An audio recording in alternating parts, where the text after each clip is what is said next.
മൈസൂരിലെ വിജയനഗറിലുള്ള ഈ പാതകളിലൂടെ ഞാൻ ഒരു പുലർച്ചെ 5 മണിക്ക് ഒരുപാട് നേരം അലഞ്ഞു ഒരു ചായ കുടിക്കാൻ. അങ്ങനെ അവസാനം ഞാനൊരു ചായക്കട കണ്ടെത്തി.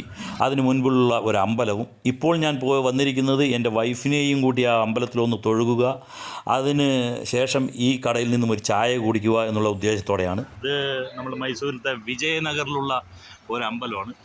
ഏറ്റവും ഈ അമ്പലത്തിൻ്റെ മുൻവശത്ത്, അമ്പലത്തിൽ രാവിലെ എല്ലാ ദിവസവും 7 മണി മുതലോ 7:30 മണി മുതലോ ഇത് നമ്മളുടെ പുളിയോദര എന്നുള്ളൊരു പ്രസാദം, അത് ഒരുവിധം നല്ല വയറ് നിറയ്ക്കാൻ തന്നെ കിട്ടുന്നുണ്ട്. അത് എല്ലാ ദിവസവും ഉണ്ട് എന്നാണ് പറയുന്നത്.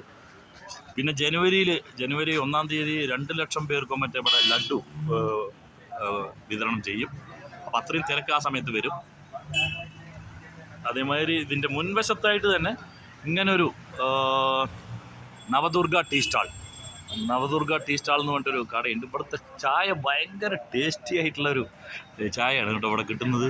ഞാൻ രാവിലെ ഒരു 5:30-ക്ക് ഒരു ചായ കിട്ടുമോ നോക്കാൻ വേണ്ടി നമ്മുടെ ലോഡ്ജിൽ നിന്ന് വന്നപ്പോൾ ഈ ഒരു കടയാണ് കണ്ടത്. ഞാൻ കുറേ കറങ്ങിയതിന് ശേഷമാണ് ഈ ഒരു കട കണ്ടത്. അപ്പോൾ ഈ കടയിൽ വന്ന് 2 ചായ അപ്പം തന്നെ ഞാൻ കുടിച്ചു. പിന്നെ ഇതിപ്പോൾ വൈഫുമായിട്ട് അമ്പലത്തിലൊന്ന് തൊഴുകാൻ വന്നതാണ്.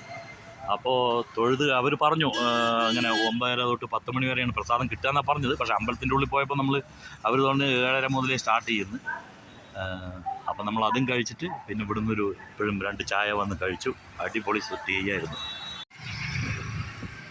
അപ്പോൾ ഒന്നും തന്നെ ഇവർ വേറെ ഏതെങ്കിലും ഭാഷകളിലൊന്നും ഇല്ല, എല്ലാം കന്നഡത്തിലാണ് എഴുതുന്നത്. അപ്പോൾ ഈ അമ്പലത്തിൻ്റെ തൊട്ട് മുൻവശത്തായിട്ട് തന്നെ വേറൊരു അമ്പലം കൂടെ നമുക്ക് കാണാം. അപ്പോൾ ഈ അമ്പലത്തിൻ്റെ പേര് ഓർമ്മ വയ്ക്കുക, യോഗ നരസിംഹസ്വാമി ടെമ്പിൾ എന്നാണ് ഈ അമ്പലത്തിന് പറയുക. അപ്പോൾ ആ ലഡ്ഡു ഉണ്ടാക്കുന്നതിനുള്ള ഒരു മുന്നോടിയായിട്ടുള്ള അതിൻ്റെ ഒരു പ്രാരംഭ നടപടികളൊക്കെയാണ് തോന്നുന്നു. ഈ വലിയ ടെൻ്റെല്ലാം കാണാം. അവിടെയൊക്കെ ആയിരിക്കും ചിലപ്പോൾ ലഡ്ഡു ഉണ്ടാക്കുന്നത്. 2 ലക്ഷം ലഡ്ഡുവാണ് ജനുവരി 1-ന് പുതുവർഷപ്പിറവിയിൽ ഉണ്ടാക്കുക. അത് 2 ലക്ഷം പേർക്കോ അല്ലെങ്കിൽ അത്രയും ലഡ്ഡു എന്തായാലും വിതരണം ചെയ്യും. അവിടെ അത്രയും ലഡ്ഡു വിതരണം ചെയ്യുന്നുണ്ട്. അപ്പോൾ അടുത്തൊരു വീഡിയോയുമായിട്ട് വരുന്നതായിരിക്കും. Bye, enjoy.